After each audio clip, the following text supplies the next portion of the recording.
sacrifice one day I came, where springs of living water did abound. Drinking at the springs of living water, happy now am I, my soul is satisfied. Drinking at the springs of living water, oh wonderful and bountiful supply.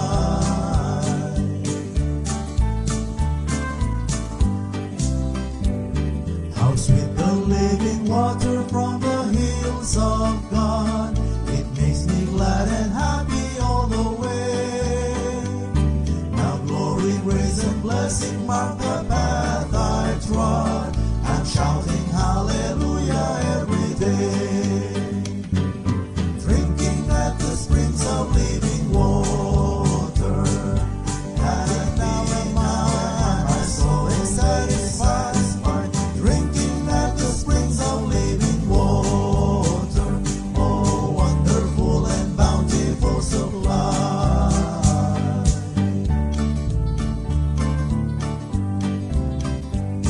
Oh sinner, won't you come today to Calvary? A fountain there is flowing deep and wide. The Savior now invites you to the water free, where thirsting spirits can be satisfied. Drinking at the springs of living water, and now my soul is satisfied. Drinking at the springs of living water, oh wonderful and bountiful supply. Drinking at the springs of living water, and now my soul is satisfied. Drinking at the springs of living water, oh wonderful and bountiful supply. Oh wonderful and bountiful supply. Oh wonderful and bountiful supply.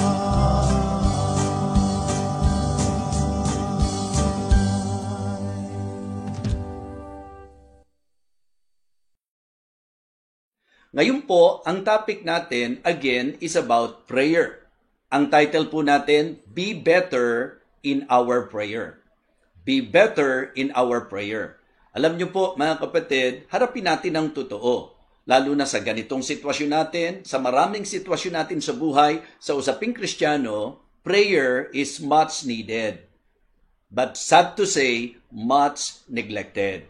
Diba? Yes. Kailangan natin ng panalangin, pero ito po ang isang bagay na nakakaligtaan po at napapabayaan po ng marami.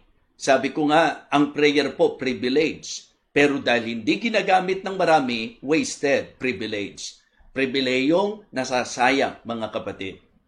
Kung tutuusin, hindi ka magbubuhat ng mabibigat na bagay.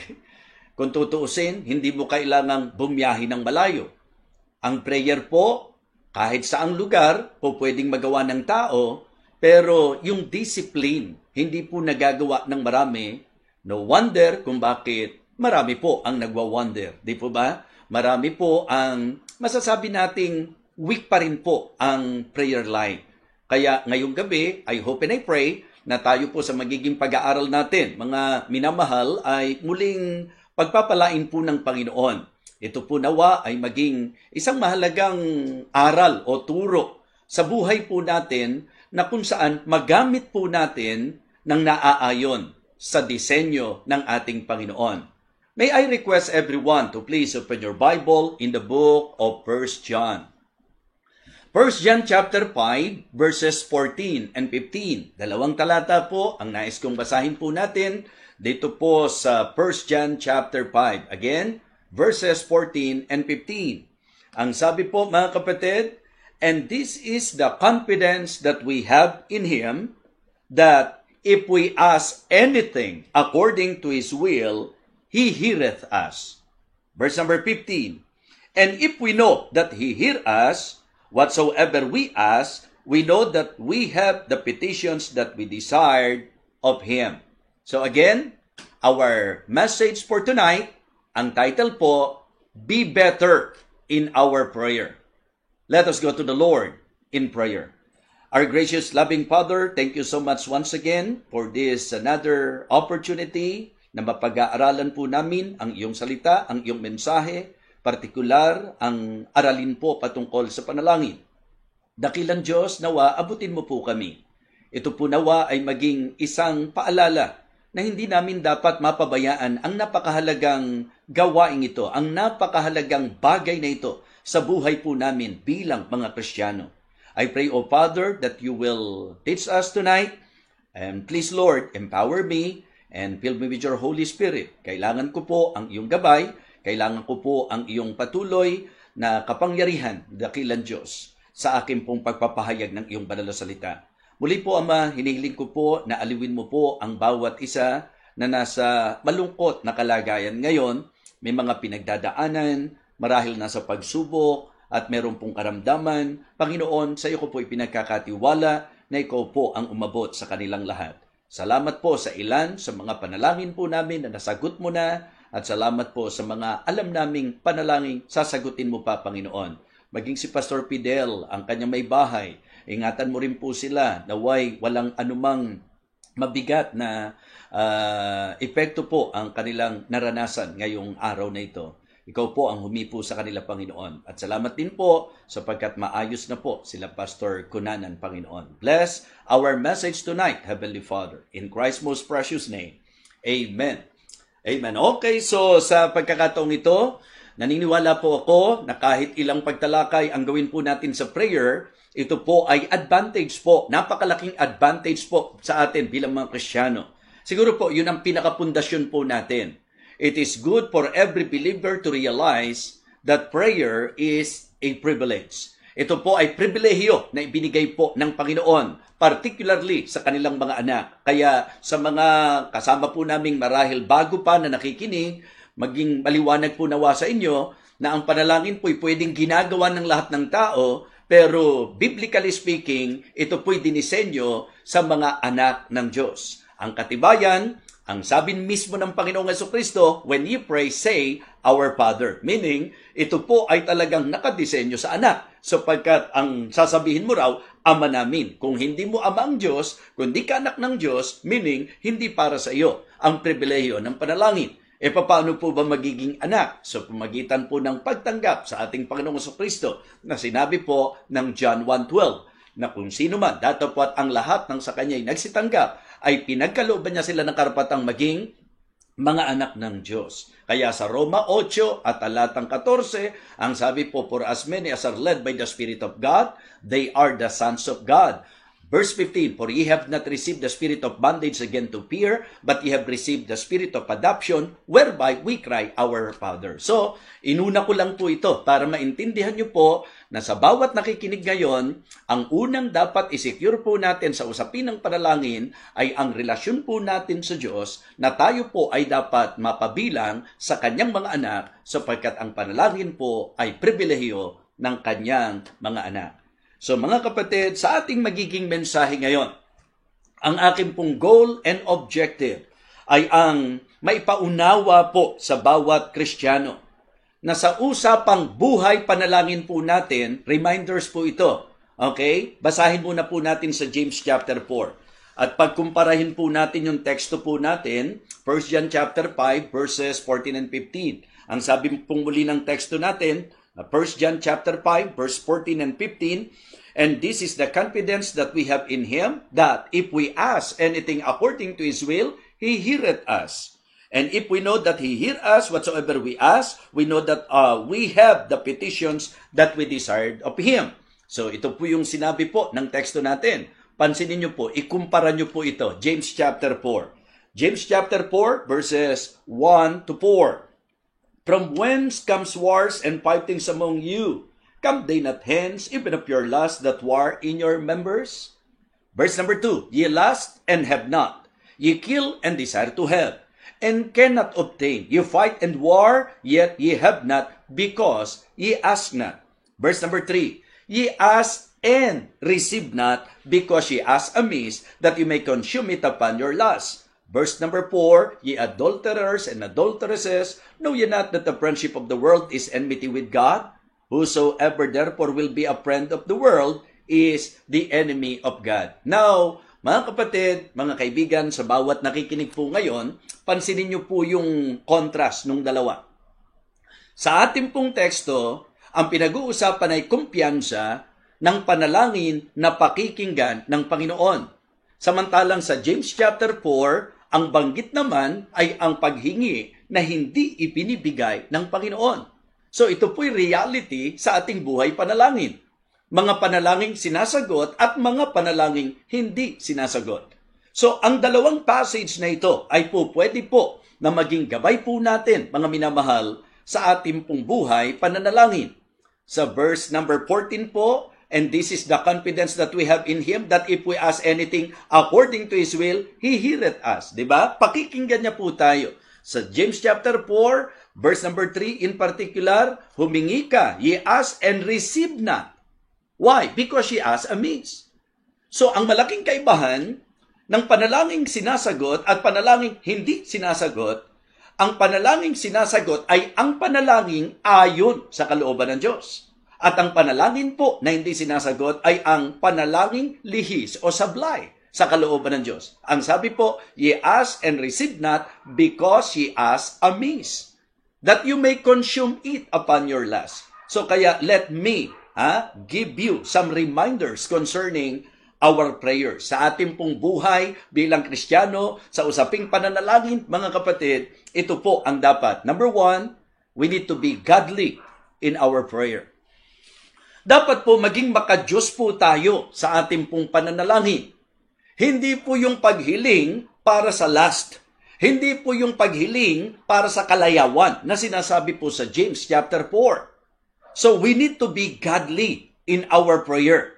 Kumbaga po, pag pinag-usapan natin maging sa motibo ng ating ipinagdarasal, hindi po dapat lumilihi sa pagkamakadiyos. Huwag na po tayong mag-expect na sasagutin po ng Diyos ang ating panalangin kung tayo po ay hindi makadiyos sa ating pong pananalangin. So be godly in our prayer. Yan po ang unang dapat maging paalala sa bawat isa. Hindi po pwedeng makalaman, hindi po pwedeng makamundo, hindi pwedeng makasarili. Kinakailangan po makadiyos tayo sa ating pong pananalangin. Okay? Be godly in our prayer. Second, we need to be guided in our prayer. We need to be guided in our prayer.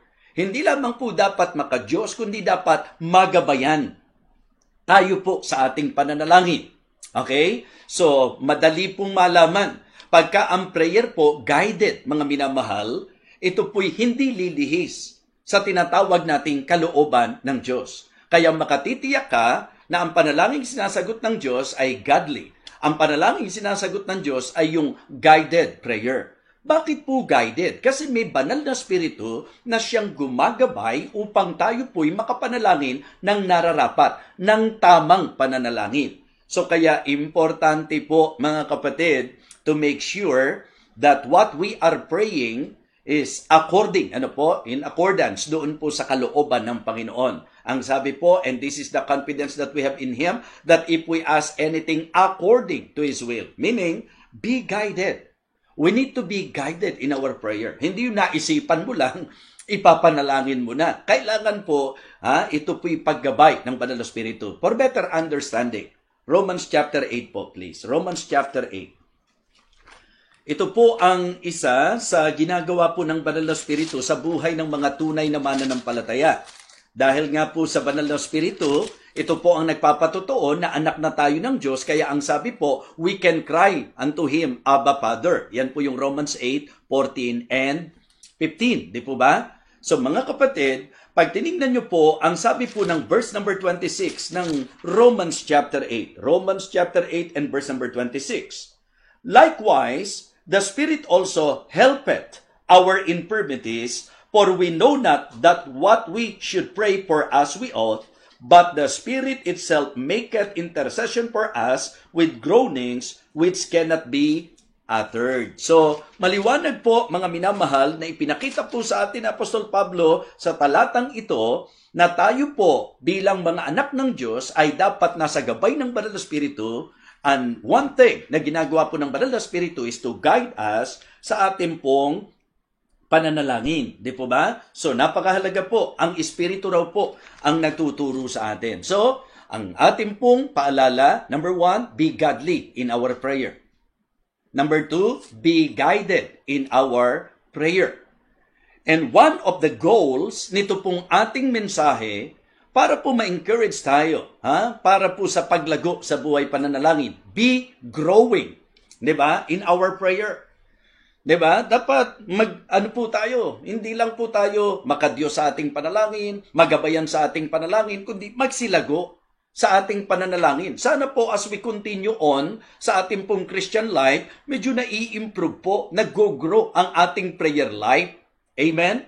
Dapat po yung buhay pananalangin po natin, hindi po laging, stagnant, o kaya, bagamat may mga pagkakataon po na ang Panginoon, pag sumasagot po siya, maghintay ka, pero syempre po, if we are guided and if we are growing sa ating pong prayer life, mararamdaman po natin ito. So kaya don't forget these very important reminders concerning prayer. Ano-ano po ang mga paalala natin? Be godly, be guided, and be growing. Kumbaga, let us grow sa ating pong prayer life. So kaya habang tumatagal ka sa buhay pananampalataya, mga kapatid, isa po sa dapat tumitibay, isa sa dapat lumalago, isa sa dapat talagang fruitful and productive ka sa Christian life mo ay yung bahagi ng iyong pananalangin. Masarap po na kapag nakakarinig po tayo ng testimony, isa sa naririnig nating testimony, yung pong sinagot na panalangin ng Panginoon. Amen? Because ang Diyos ay sumasagot sa panalangin. Kaya nga, pag tinignan niyo po yung mga talata na kung saan dapat na pangahawakan po natin, katulad po halimbawa, yung Jeremiah 33:3, hindi po ba? Gaano karaming Kristiyano ang nakakaalam nito? Gaano karaming Kristiyano ang narinig na ang Jeremiah 33:3? At gaano rin karaming mga mananampalataya ang kabisado na po ang Jeremiah 33:3? Ano po ba, evangelist, yung Jeremiah 33:3? Ang sabi po ng Diyos doon, call unto me, and I will answer thee. Pansinin niyo po yung kasunod kaagad na pahayag ng Diyos. Ang sabi niya, call unto me, and I will. Hindi sinabing I might or I may answer thee. Ang sabi po, call unto me, and I will answer thee, and shew thee great and mighty things which thou knowest not. Kaya sa buhay pananalangin po, kung tayo po'y lalago sa ating buhay pananalangin, alam niyo po mga kapatid, maging mga mahimalang gawa ng Diyos, talagang mararanasan po natin. So let us, let us pray to God na ma-reach natin yung ganung level ng ating prayer life na talagang, kasi, di po ba, ang sabi doon, call unto me and I will answer thee. Well, I believe marami sa atin nakakaranas po nun. Yung pag tumawag tayo sa Diyos, sinasagot niya tayo. Pero yun po yung nasa masasabi nating pangunahin po Yung bang pagka nag-pray ka, sumasagot ang Panginoon. Pero ang magandang maabot po nating level, kaya nga sabi ko po, be growing sa ating pong panalangin, kasi masarap po na maabot natin sa level ng ating pong prayer life, yung pong sinabi ng Jeremiah 33:3, call unto me and I will answer thee. Ito po yun, and shew the great and mighty things which thou knowest not. Yung bang magpe-pray ka na tila imposible, pero sa mahimalang gawa ng Panginoon. Ito yung great and mighty things of God. We need to experience that in our prayers, mga kapatid. Yung great and mighty things of God. Yung bang alam natin na parang napakahirap. Very challenging po yan sa usapin ng panalangin, mga kapatid. Ito po yung nagre-require talaga sa atin ng tinatawag natin pong laki ng tiwala sa Diyos. Kasi kapag ka ang sitwasyon ay magaan, kapag ka ang hihilingin ay simpleng bagay lang, parang alam nyo po, hindi ganong na-challenge yung ating pananampalataya. Bagamat sinasabi ko po sa inyo, sa usapin ng panalangin, ang pananampalataya po ay required, mga kapatid. required ang faith sa pananalangin po natin. But I am encouraging and challenging all of you tonight that in our prayer life, please, let us aspire, let us aim na talagang ma-reach natin yung level na sa prayer life natin, hindi lang yung answer thee, di ba? Yung call unto me and I will answer thee. Hindi lang yung sinagot ka ng Panginoon, kundi ang mararanasan mo yung great and mighty things of God. And show thee great and mighty things which thou knowest not. Yung bang ang hirap ipaliwanag, di ba? Yung hindi mo sukat akalain, di po ba? Yan po, mga kapatid. Ang tanong, gaano karami na po kayang Kristiyano ang nasa level na yon? Di ba? Tayo po, mga kapatid, kung mag-i-evaluate lang po tayo, nagsimula po tayo sa buhay po natin na talagang hindi tayo gaanong masasabi nating aral sa usapin ng panalangin sapagkat may kanya-kanya tayong sistema, may kanya-kanya tayong kinamulatan. Pero little by little, nung tayo po'y nag-aral ng salita ng Diyos, nagkakaroon po tayo ng clear understanding sa tama at talagang masasabi nating biblikal na pagtuturo tungkol sa panalangin. And dapat po, as we continue on sa ating pong Christian life, sana po even sa buhay panalangin po natin, nag-grow din po tayo. Masasabi po ba nating growing ang ating prayer? Kung ang prayer po natin wala pang 1 minuto? Diba? So sana po ba kung kapag ka nagpe-pray kayo, ganito kayo kabilis magsalita, marami na kayong masasabi, di po ba? Pero alam niyo po, masasabi ba nating growing ang ating prayer life na hindi maramdaman yung intimate na pakikipagniig po natin sa Panginoon?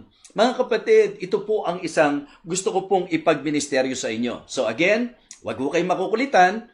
In our prayer, 3 bagay po ang ipinakita ko sa inyong napakaganda na ating pong matiyak. Number 1, be godly, be guided, and be growing. Hindi po ba? Sa ating pong pananalangin. So ngayon po, mga kapatid, balikan niyo po yung teksto natin. Ang sabi po rito, and this is the confidence that we have in Him. You know, confidence is very important every time that we approach the Lord. Every time that we pray, every time na tayo po'y mananalangin, confidence is very important.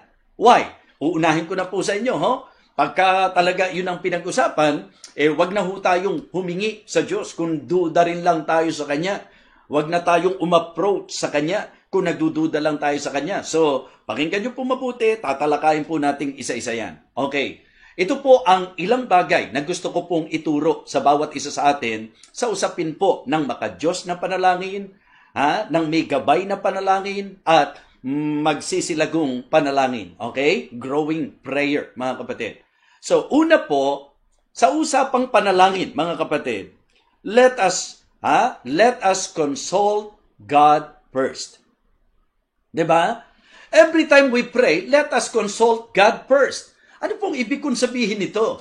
Kasi ang sabi po ng talata natin, and this is the confidence that we have in Him, that if we ask anything according to His will. So, ibig sabihin, importante po na ang ipagpe-pray natin according to His will. So, paano natin ngayon malalaman? Di konsultahin muna natin ang Diyos. Ito po ang isang advantage na nag-aaral ka ng Biblia.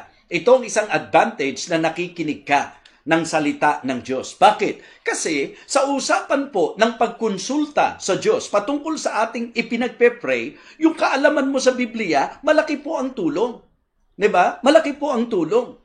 Kapag alam mong walang masama, kapag alam mong hindi sablay, kapag alam mong hindi lihi sa kalooban ng Diyos, ang hihingin mo, nakatutulong para maging confidente ka sa paglapit mo sa Panginoon. Amen?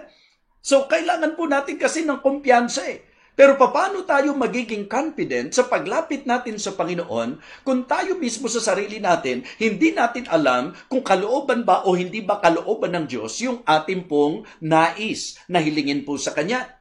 So kaya bago ang paghiling, mga kapatid, konsulta muna. Alamin muna natin sa salita ng Diyos. Konsultahin ba natin ang Diyos? Kalooban mo po ba, Panginoon, itong aking hihingin sa iyo? Di po ba? So, napakaganda po nitong mensaheng ito, mga kapatid. Sapagkat ito po'y tutulong para po sa progreso ng ating pong buhay panalangin.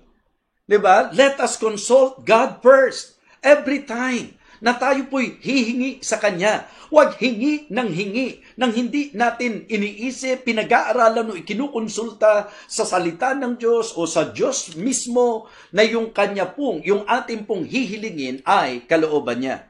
So, inililid ko po kayo kasi ang sabi po, if we ask anything according to His will.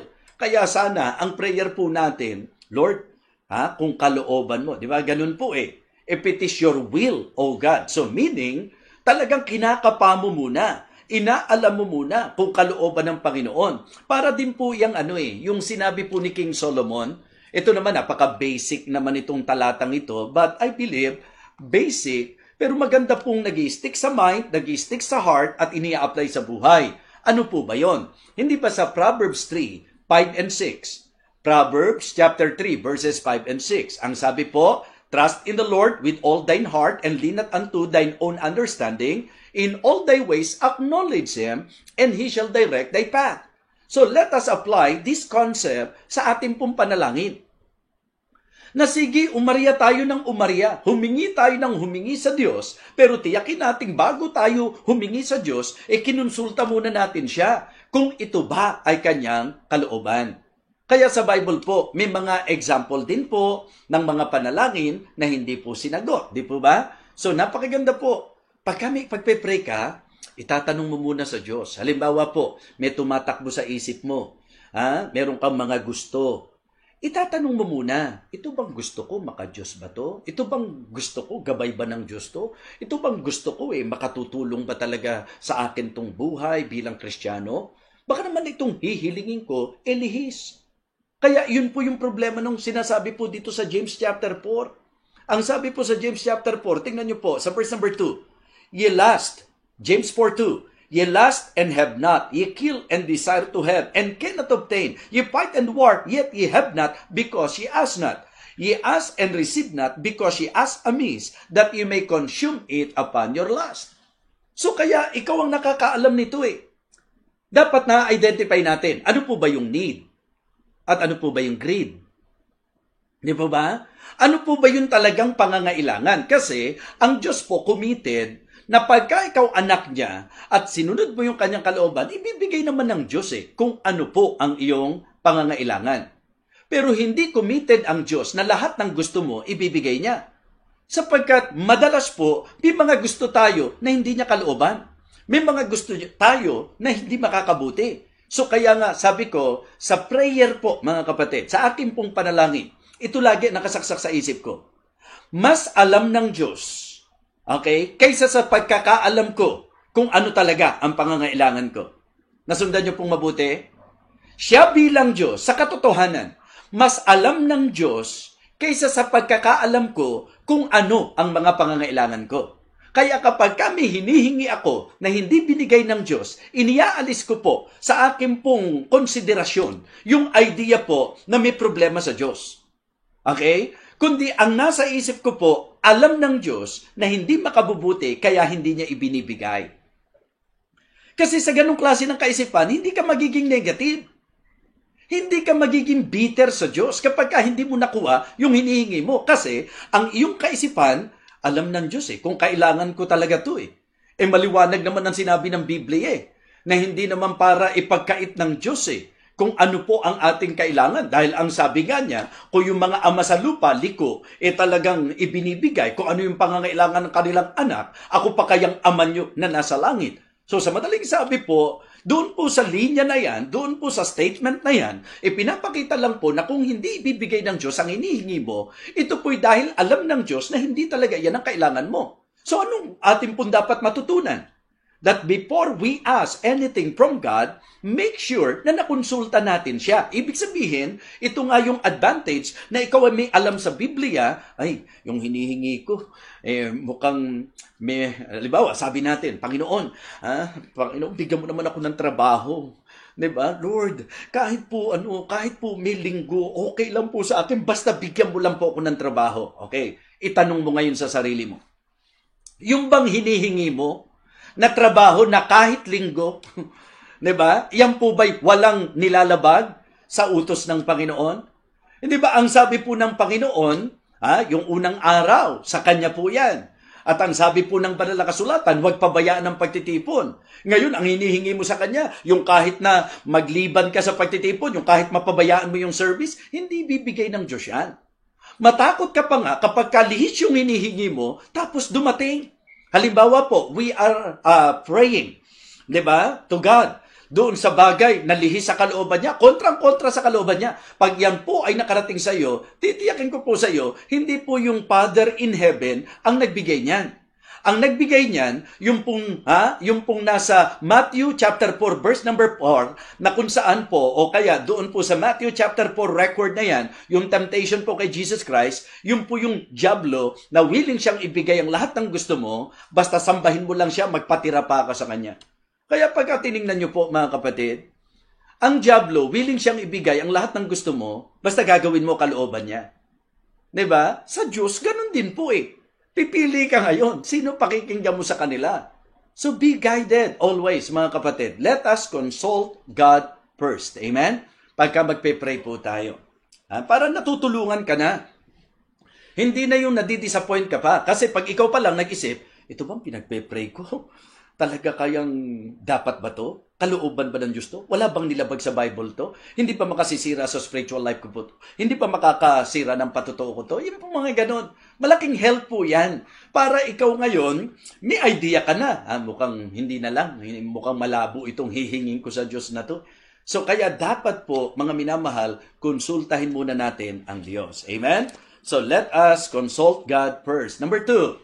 Let us cry to God in faith, mga kapatid. Let us cry to God in faith. Tayo po'y dumaing sa Diyos sa pananampalataya. Ito na naman yung the prayer of faith natin. The idea is the same, mga kapatid. Kasi importante po na ang bawat isa sa atin na kumikilala sa Diyos, kung tatawag tayo, ano man ang daing mo, walang problema, iyakan natin ang Diyos kung kinakailangan. Iparamdam natin sa Diyos. Actually po, ini-imagine ko kung paano nag-pray si Pablo. Ano po? Nung hinihiling niya sa Diyos na alisin sa kanya yung karamdaman. Kasi ang sabi po, ang ginamit na salita, talagang I besought the Lord thrice. Diba? I besought the Lord thrice. Yung besought po, mga kapatid, yan po ay isang pagpapahayag na kumbaga sa level ng prayer, ito po yung napakatinding pagsamo eh. Diba? Kumbaga, pag sinasabi nating prayer, pag ginamit po yung beseeching, pag ginamit po yung, ginamit ni Pablong salita that I besought the Lord thrice, ang idea po nito, sa level ng prayer, napakatindi. Napakatinding pagsusumamo. Matinding pakikiusap, mga kapatid. At yun po ang dapat sa atin. Pagka tayo po lalapit sa Diyos, hindi parang may patago, mga kapatid. Naalala ko po nung mga bata kami. Pagka babarahin po kami ng magulang namin, Nay, pengi ka ng baon. Aba, kung makahingi ka, parang may patago ka. Para kang may ipinatago sa akin na, di ba? I mean, yung paraan ng paghingi, mga kapatid, dapat hindi nawawala yung pagkilala, respeto. So sana pag humihingi po tayo sa Diyos, pakiusapan natin ng Panginoon, hindi yung parang inuutusan natin ng Panginoon. Mga kapatid, ito po ang gusto kong sabihin. Tingnan niyo po ang sabi ng Hebrews chapter 4. Sa Hebrews chapter 4, maganda po yung nabanggit po dito ng writer. Ang sabi po niya sa verse number 16. Actually po, ang encouragement po dito, yung nabanggit po niya sa sa unang bahagi ng talata pero sa 16 muna po tayo. Ayan. Verse 15. For we have not an high priest which cannot be touched with the feelings of our infirmities, but was in all points tempted like as we are, yet without sin. Ang gusto lang pong i-point out ng verse number 15, kung may nakakaunawa at nakakaintindi sa atin, siya po yun, ang ating Panginoong Jesus. Kaya nga ang sabi po sa verse number 16, let us therefore come boldly unto the throne of grace, that we may obtain mercy and find grace to help in times of need. Ano po ang ibig sabihin ng come boldly? Ang ibig bang sabihin niyan, mga minamahal, na kapag tayo magpe-pray, nakahubad? Hindi po. What is the meaning of the word boldly in this particular verse? Let us therefore come boldly. Ginamit po yung salitang therefore. Merong nakakaintindi sa atin. May nakakaabot ng kalagayan natin. Kaya nga, buong pagkakatiwala. That is the idea of the word boldly, mga kapatid. Let us therefore come boldly unto the throne of grace. So let us cry to God in faith, mga kapatid. Yung paglalapit tayo sa Kanya, dapat confident. Diba? May kumpiyansa, mga kapatid. Walang bahid o aninuman ng pag-aalinlangan sapagkat everything that is not of faith is sin. Kapag ka nagdadaw tayo sa Diyos, nagkakasala po tayo ayon sa deklarasyon po ng salita ng Panginoon. Dito po sa Hebrews chapter 13 and verses 5 and 6, tingnan nyo po. Hebrews 13 verses 5 and 6, let your conversation be without covetousness, and be content with such things as ye have.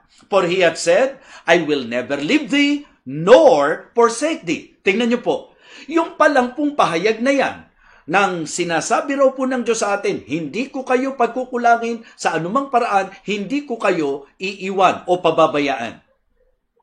So kung yun po ang sinabi ng Diyos, dapat pa ba tayong mag-alinlangan? Dapat pa ba tayong mabalisa? Dapat pa ba tayong magduda sa Kanya? Mali po.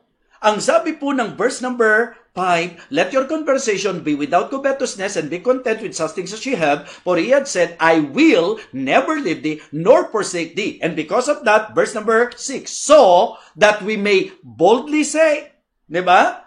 So here again, yung pong salitang boldly, so that we may boldly say, may pinagbatayan, may pinanggalingan, na ang Diyos daw po, hindi tayo iiwan, hindi tayo pababayaan, so let us come boldly, mga kapatid. Diba? Ang sabi po, so that we may boldly say. Diba? Tingnan niyo po yung ginamit na salita. The Lord is my helper, I will not fear what man shall do unto me. Meron ba tayong ganyang pananampalataya sa Diyos na tinatawagan natin? Ganyan po ba katindi ang tiwala natin sa Diyos na pinapanalanginan natin? Na kung may sakit ka, hindi ka ba talaga nag-aalinlangan na sa kakayahan ng Diyos kaya kanyang pagalingin? Diba? O laging nagdadalawang isip ka, lagi kang nag-aalala kung sasagutin ba o hindi, mga minamahal. So anuman po ang pinagdadaanan mo ngayon, anuman po ang karaingan mo ngayon, let us cry to God in faith, mga kapatid. Lapit po tayo sa Diyos. Tingnan niyo po ang sabi ng Psalm chapter 18. Psalm chapter 18. Ito po ay isa sa napakagandang talata na po pwede po nating, panghawakan. Diba? Kasi sa totoo lang, may Diyos na nakakaunawa po at alam niya kung ano po ang kalagayan natin. At ang Diyos po natin, napaka-compassionate po niya, mga kapatid. Kaya naniniwala ako na dama ng Diyos ang puso po natin. Meron kang madilim na sitwasyon ngayon, meron kang mabigat na kinakaharap na laban ngayon, marahil meron kang talagang masasabi po nating mga sitwasyon na para bang unfavorable. Medyo mabigat ang dating. 'Di ba? Naghahatid ng lungkot sa puso mo. Talagang gusto mong umiyak. Walang problema diyan, mga kapatid. Ay, ito po ang sinasabi po ng Bible. Verse number 6, Psalm chapter 18. In my distress, I called upon the Lord and cried unto my God. He heard my voice out of his temple, and my cry came before him, even into his ears. Mga kapatid, mga minamahal, tandaan niyo po na ang dapat nakakagana sa mga nagpe-pray ay meron pong hearer, merong nakikinig. Hindi po ba? Ikaw ang may problema kapag hindi ka nagtiwala sa Kanya. Diba? Huwag mo nang sayangin ang luha mo. Huwag ka nang dumaing. Huwag ka nang lumuhod. Huwag ka nang manikluhod. Huwag ka nang magugol ng oras kung pinagdududahan mo lang din ang Diyos na tatawagan mo. Kasi ang sabi po dapat, let us come boldly. Diba? Unto the throne of grace. Ang sabi po, so that we may boldly say, the Lord is my helper. Diba? Kaya sa anuman pong daing ng puso natin, ang Diyos ang po pwede nating panghawakan. So, let us consult God first sa ating pong panalangin. Okay? Pangalawa, let us cry to God, mga kapatid, in faith. tayo po ay talagang dumaing sa Diyos sa pananampalataya. Yung pong mga ilang talata na lagi nagagamit ko sa inyo, ay siguro po babanggitin ko na lang. Diba? Sa James 1:6, but let him ask in faith. James 1:6, but let him ask in faith, nothing wavering. Naaalala nyo po yung prayer of faith? Not worrying, not wavering. So, pananampalataya po. So, let us cry to God in faith. Walang problemang umiiyak ka. Walang problemang apektado ka. Walang problemang nalulungkot ka. Pero may problema kung hindi ka nagtitiwala na ang Diyos na iiyakan mo ay hindi ka sasagutin. Yun po ang delikado. Yung hindi mo siya pagtiwalaan. Mga kapatid, kahit luha mo pa lang. Halimbawa, nakaluhod ka. Ewan ko pero nakaranas na rin po ako nito Nung dumaan ako sa madilim na bahagi ng aking buhay, alam niyo po ba yun? Yung bang hindi mo alam kung anong sasabihin mo sa Diyos. Yun talagang bigat na puso mo, bigat na kalooban mo, gusto mo lang talagang iiyak sa Panginoon. Mga kapatid, kahit iyak mo, nababasa ng Diyos yan. Kahit iyak mo, alam ng Diyos yan. Kaya may mga pagkakataon po na sa prayer naman, hindi basta salita ka lang ng salita Yung iba, napakagandang ang manalita sa prayer. Hindi ba nabanggit ko nga po sa inyo?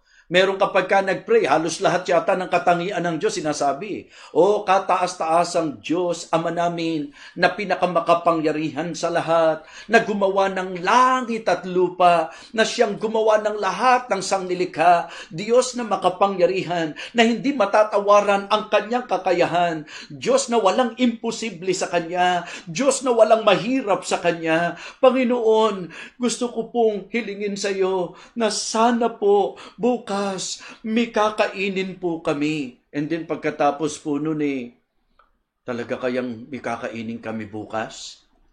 Ang gaganda ng sinabi natin tungkol sa katangian ng Diyos, hindi mo pala naiintindihan na yung mga katangian na yon ang isang masasabi natin, ang mga matitibay na dahilan why you need to cry to Him in faith. Hindi po ba? So let us cry to God in faith. Pangatlo po, let us conform to God and follow. Let us conform to God and follow. Ibig sabihin po mga kapatid, yung pang isang concept ng praying according to His will. Ibig sabihin, hindi kayo dapat magkakontra ng Diyos. Diba? Ang tinutuklas natin sa prayer, kalooban ng Diyos. Kaya ang prayer natin, kaganapan ng kalooban ng Diyos sa ating buhay. Na kapag kami pinagpe-pray tayo, anong sabi po? Ang sasabihin natin, when you pray, Our Father, which art in heaven, hallowed be thy name, thy will be done. Okay? As is in heaven, so as in earth, so as in heaven. So, ibig sabihin po, pagka nagpe-pray tayo, hindi tayo nagpe-pray ng lihis. Kinakailangan yung conformity, sa kung ano po yung kalooban ng Diyos, and then, sunod po tayo sa Kanya. Sunod po tayo sa Kanya.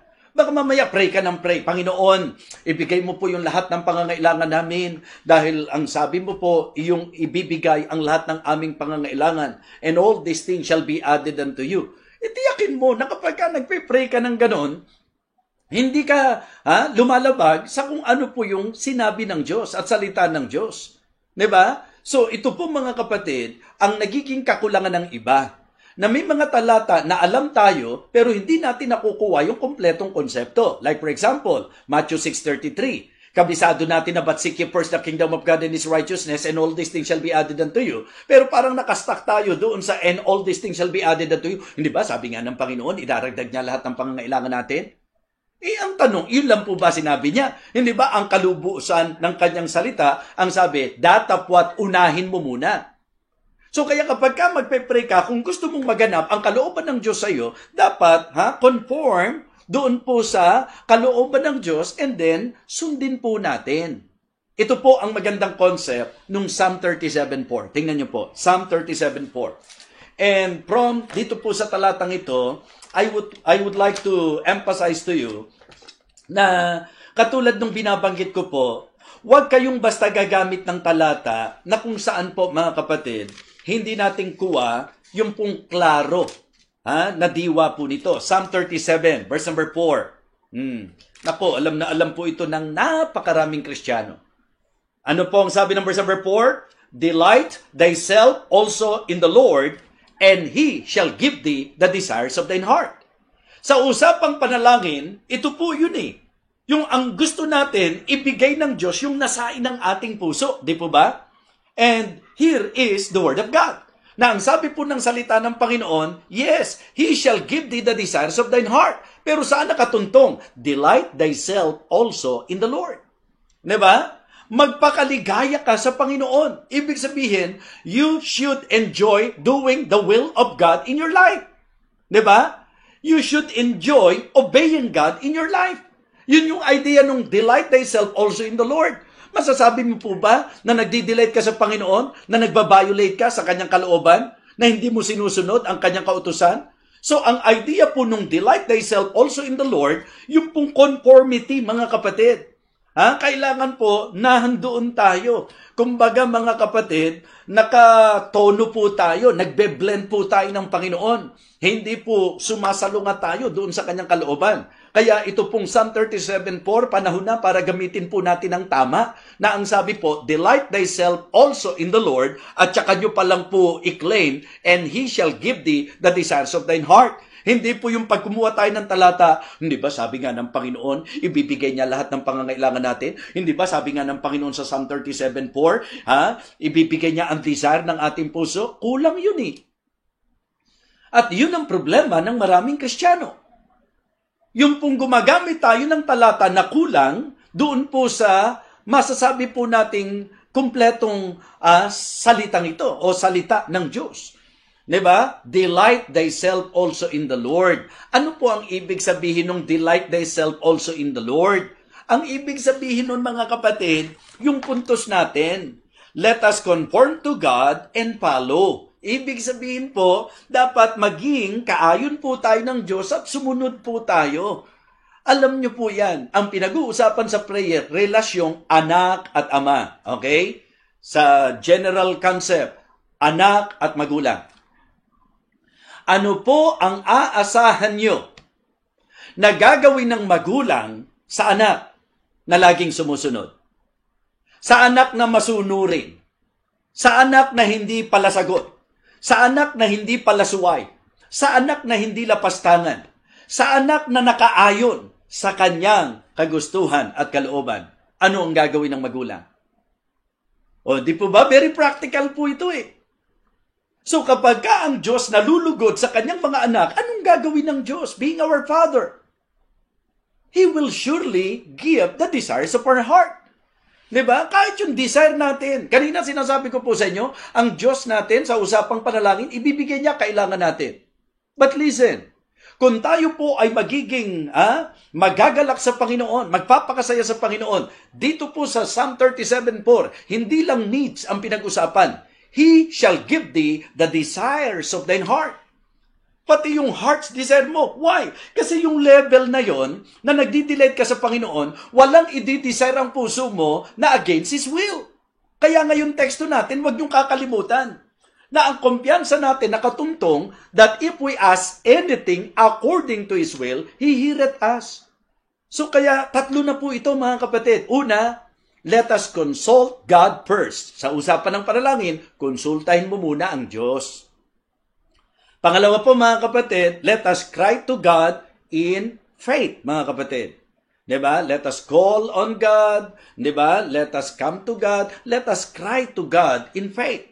Pangatlo po, let us conform to God and follow. Napakahalaga po na tayo ay maging kaayon ng Diyos at tayo po ay sumunod. Ito ang pinakamatindi, mga kapatid. Let us convince God fully. Diba? Let us convince God fully. Ibig sabihin po, bakit ba kailangang sagutin ng Diyos? Bakit ba kailangang ibigay ng Diyos ang hinihingi mo? So kailangan merong convincing na dahilan. Meron pong valid reason why God need to answer our prayer. Bakit kailangang ibigay ng Diyos yung pinagpe-pray mo? Sabi ko nga, ang simpleng ilustrasyon dyan, diba? Meron ba namang magulang na kung saan yung anak niya humihingi sa kanya, nabigyan mo po ako ng baril, babarilin ko lang po, kalalaro ko. Di po ba? Alam nga naman pong sabi ng magulang, oh sige anak, barilin mo ha? Sentruhan mo sa... Hindi po eh. Pag alam nyong makakasama, hindi nyo ibibigay. Tama? At ikaw na matinong magulang, kasi meron tayong tinatawag na konsentidor. Di po ba? Yung konsentidor, basta hiningi ng anak, hindi na iniisip kung makakasama o hindi. Mga kapatid, wala po akong hindi ibibigay sa anak ko na ako po ay kumbinsido na kailangan niya talaga. Okay? At hindi rin po ako dapat magbigay sa anak ko ng mga bagay na hindi ko nakikita na kaya niya na i-handle. Tama po ba? So ganun po ang Diyos. Hindi ka po pwedeng bigyan ng Diyos ng mga bagay na ikaw mismo alam ng Diyos na hindi mo kayang hawakan. Yung pagka yumaman ka, saan ka dadamputin? Diba? Halimbawa, ang prayer mo, payamanin nyo naman po ako, Panginoon. Well, ang Diyos naman natin, malinaw po. Ang sabi po ng Biblia, ang gusto niya talaga, pagpalain niya ang kanyang anak. Ang gusto niya talaga, managana po tayo. Kaya lang po, mga kapatid, bilang magulang, hindi po niya ito basta gagawin kapag ka po tayo ay hindi niya nakikitang magiging mabuting katiwala. Kaya sana po, isa yan sa ating pong laging pag-isipan, isa po sa lagi nating tingnan, na sa buhay po natin, every time na mananalangin po tayo, kumbinsihin natin ng Diyos. Hindi po ba? All-knowing yan eh. Hindi naman po pwede na iba yung sinasabi mo sa kung ano'y nasa puso mo. Kasi pag ganun ka, alam ng Diyos, maging ang puso mo. Di po ba? So kaya alam ng Diyos kung binobola mo siya. Alam ng Diyos kung niloloko mo siya. Alam ng Diyos kung gusto mo siyang isahan. Alam ng Diyos kung hindi mo alam yung sinasabi mo. Alam ng Diyos kung hindi mo naman kailangan yung hinihingi mo. Alam ng Diyos kung makakasama sa iyo kung ano yung hinihingi mo. Alam ng Diyos ang lahat. So for me, it is very important for us to understand clearly that in the teaching of God's Word, we need to convince God. Kumbaga, ito yung favorite ng wife ko eh. Let us give God a valid reason kung bakit dapat niya tayong pagpalain. Kung bakit dapat niyang sagutin ang ating pong panalangin. Mga kapatid, balik na naman tayo sa teksto. And this is the confidence that we have in Him, that if we ask anything according to His will, He heareth us. Kaya nga diba, ang biro ko po sa inyo, bakit may mga Kristiyanong nawawala ng gana na mag-pray? Alam nyo ang drama ng ilan? Dami-dami kong hinihingi, hanggang ngayon wala pang binibigay eh. Yung iba naman po, ang eksena nila, ang tagal-tagal ko nang ipinagpe-pray, hanggang ngayon, di pa sinasagot eh. Nawawala ng gana. Alam nyo na, naiintindihan ko po yun, na talagang kapag ka ikaw, di ba, gumagawa ka ng isang bagay na parang hindi nagbubunga, talagang ang tendency, mawalan ka ng gana. So, para po tayo ganahan sa panalangin, i-apply natin itong pinag-aralan natin. Konsultahin natin ang Diyos. Kalooban ba niya yung ipagpe-pray natin? Okay? Pangalawa, dumaing tayo ng may tiwala sa Diyos. Yung bang kapag ka ikaw ay dumadaing sa Diyos, lubos ang paniniwala mo talaga na talagang siya ang Diyos na makapagbibigay nung kailangan mo at nang hinihiling mo. And then, conform to God and follow. Ibig sabihin, talagang dapat maging kaayon ka ng Diyos at sinusunod mo siya, sundin mo siya. And then, convince God fully, mga kapatid. Let us fully convince the Lord. Dapat po, yun po ang ipakita natin. Pagka ang hinihingi natin sablay, so kaya aralin niyo po yung 1 John 5, 14 and 15 at yung pong James chapter 4 verses 2 and 3. Pag tiningnan niyo po yan, yung dalawang talatang yan, ang linaw-linaw po mga kapatid, na masasagot na ang tanong niyo kung bakit. And maybe tonight, as you listen to our message, sinasagot na ng Diyos yung mga nasa isip mo. Kaya naman pala. Diba? Kaya naman pala. Mga kapatid, gusto ko pong bitawan sa inyo ang talatang ito na aking pong paborito sa usapan ng prayer. And if you will just try to understand yung pong logic nito pong verse na ito, malelesen na yung ating pong pagdududa. Ibig sabihin, baka mawala na po completely yung pagdududa natin. Romans chapter 8. Romans chapter 8, verse number 32. Romans chapter 8 and verse number 32. Tapos, pag binasa ko to, ikaw ang mag-isip. Diba? Ang ibig ko pong sabihin, try to analyze. Isipin niyo pong mabuti itong talatang ito. Ang sabi po ng verse 32 ng Romans chapter 8, gusto ko makuha niyo po yan. He that spared not his own son. Sino po yan? Ang Diyos. na hindi raw po ipinagkait ang kanyang anak sa atin, but delivered him up for us all. Ang sabi po, hindi niya pinagkait ang anak niya, kundi ibinigay niya sa atin, mga kapatid. Ang sabi po sa tanong, how shall he not with him also freely give us all things? Sa palagay po ninyo, kung yun daw pong kanyang anak, hindi niya ipinagkait at ibinigay niya sa ating lahat, ano po ang sabi niya? Paano pang hindi niya ibibigay sa atin ang lahat ng ating pong mga kailangan? So I really like this verse. Talagang isa to sa aking pinangahawakan. Kaya inuulit ko po, pagka may panalangin tayo na hindi sinasagot, diba? Ang mas maganda po, mga kapatid, ating siyasatin. Nakonsulta ba natin? Ang Diyos muna kung itong hihingi natin sa Kanya, sa salita ba niya? Hindi ba salungat to? Sa kalooban niya? Hindi ba salungat to? Tayo ba talagang dumadaing sa Kanya ng buong pananampalataya? Hindi ba tayo sumusuway sa Kanya? At talaga bang kumbinsido ang Diyos na talagang itong hinihingi natin ay kalooban niya? Mga kapatid, mga kaibigan, nawa tayo po ay binigyang liwanag ng Diyos sa naging paksa po natin ngayong gabing ito. Ang akin pong encouragement sa bawat isa, of course, mga Kristiyano, be better in our prayer. Mas maging mainam tayo sa ating panalangin. Be godly, be guided, and be growing. Let us grow sa ating pong prayer life. Manalangin tayo. Dakilang Diyos, aming Ama, lubos ang aming pong papuri sa iyo sa muling pagtuturo na ginawa mo sa bawat isa po sa amin. Panginoon, dilat na dilat po ang katotohanan sa banal na kasulatan na ikaw ay Diyos na sumasagot sa panalangin. Pero ngayong gabing ito, maraming salamat po na ipinakita mo sa amin ang panalangin, sasagutin mo talaga, dakilang Diyos. Ito po ay ang panalangin na kung saan ayon sa iyong kalooban. May you always guide us, O God. And please, Lord, palaguin mo po kami sa aming buhay, pananalangin. Nawa ma-enjoy po namin ang pribilehiyong ito na ibinigay mo sa amin, Panginoon.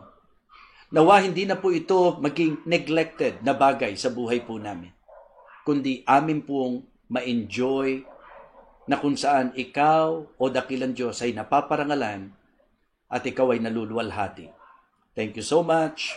At nawa sa bawat isa po sa amin na may mga kahilingan, karaingan, nawa itong mensaheng ito ay maging malaking tulong upang kami po ay maging mabunga at maging mainam sa aming prayer life. Thank you so much, Heavenly Father. Again, pinupuri ka namin, dinadakila, sa pangalan po ng aming Panginoong Jesus. Amen. Amen. Okay, so maraming salamat po mga minamahal sa inyo pong patuloy na pagsubaybay sa ating pong gawaing ito. At umaasa po ako na tayo po'y patuloy na mananalangin, na tayo po'y magamit din ng Panginoon para imbitahan po natin ang ating mga relatives, loved ones, kaibigan, mga kaklase, mga kapatid. Sapagkat naniniwala po ako na sa panahon ng pandemic na ito ang pinakamakabuluhan at pinakamabungang bagay na po pwedeng magawa ng bawat tao. Ito po ay ang ating bigyang pansin at panahon ang Diyos sa ating buhay. Muli po, maraming salamat sa inyo. Ito po ang inyong lingkod, Evangelist Fernando de Vega, na talagang ang commitment is to preach nothing but the Word and to please no one but the Lord. Ingat po kayo, mga minamahal. God bless us all, and to God be the glory.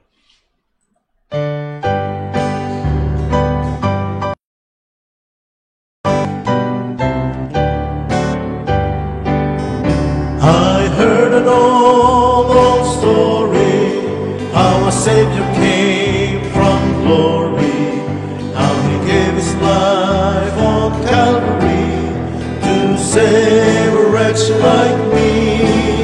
I heard about His groaning, of His precious blood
sing up there the song of victory.